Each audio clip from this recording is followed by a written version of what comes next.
What's up, guys? For this knife review, we're going to be talking about the Cold Steel 4 Max. Let's roll right into the talking points. Starting off with price. On Amazon, out the door after taxes and shipping, I paid $283. Next item, fit and finish. Fantastic. It not only looks beautiful in person, but it also looks tough. So it is essentially Beauty and a Beast. Next item is blade. So for the blade, you got, I want to call it a drop point blade with CPM 20 CV steel. I don't know what that means. Looking online, apparently it's a super good blade steel. So, interpret that for however you will. But honestly, I don't think I'll see any issues with this blade steel. Next item, handle and liners. So for the handle, you've got just a fantastic handle design. It melts into your hand. I want to call these micarta handle scales, and then full metal liners. Next item, lockup, triad lock. So fantastic lockup. Absolutely zero blade play on mine, at least.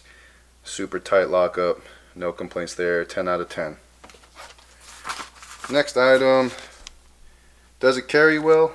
Ergonomics, weight, comfort, etc. So before I bought this knife, I, just like everybody else, looks it up on YouTube. Seems like the reoccurring complaint is just how massive a knife this is. And, it's not for EDC because it's so big and heavy. Honestly, I carried this for the last couple days, and I have had zero complaints with how big it is. Like, yes, it is a big knife. Yes, if you are not comfortable with big knives, then you're probably not going to be comfortable with this one. However, how it sits in my pocket is just how any other knife sits in my pocket, with the exception of Benchmade and SOG super deep carry knives. But as far as any knife where your pocket clip is right there, it looks exactly the same. Let's look at the weight. Let me bring out my scale and let's see what we're looking at. I want to say it's 10 ounces. So 10 and 1/8 ounces. So yes, it's a chunky knife. It's got some weight on it, but I have no issues with a heavy knife. Granted, if you're, I don't know, in a situation where ounces is pain, then yeah, this probably isn't the knife for you. But just on a regular, any day situation where you're not having to trek over long distances, I think this is a fun knife because it's so big, and it's just something to show off. If you don't have to be concerned about weight. Next item, is it worth the price? At under $300, I think that it is definitely worth the price. I mean, even at its original price point, which I think was $500, yes, that's expensive. However, the quality and the design, just everything about it, I think it definitely warrants a $500 price tag. However, now that it's under $300, I mean, there's no excuse not to get this knife.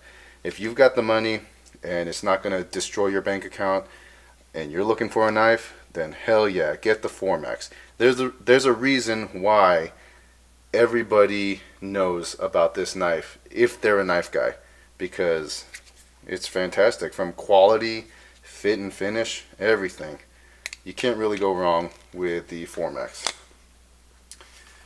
Next item, should you buy if you're a collector, worker, etc.? Yes, yes, and yes. If you're a collector, get as many knives as you can. You won't be wasting your money with this one. And if you're a worker, triad lock, good blade steel, good ergonomic design. This is going to be the knife, your go-to knife. This will be your workhorse. Yeah, that's all I got to say about that. And overall thoughts, I am super happy with this knife. I don't know, but for me also, I'm a kind of guy that I don't mind having a big knife. I love big knives. I think for most people, if you're a knife guy, then this knife is going to make you smile. If you're more of like a utilitarian guy, you only get things that you need, then this might not be the knife for you, because it really is overkill on every level. But for the collector and just the overall knife enthusiast, you can't go wrong with the Formax.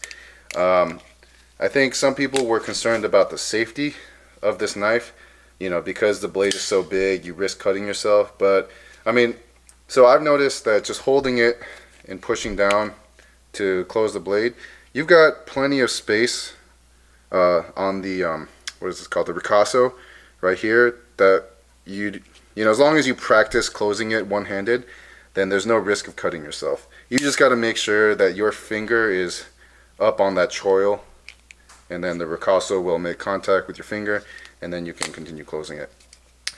That's all I got to say. I hope that this video helps you with your next knife purchase. Thank you for watching, and tune in for my next episode. Alright, bye.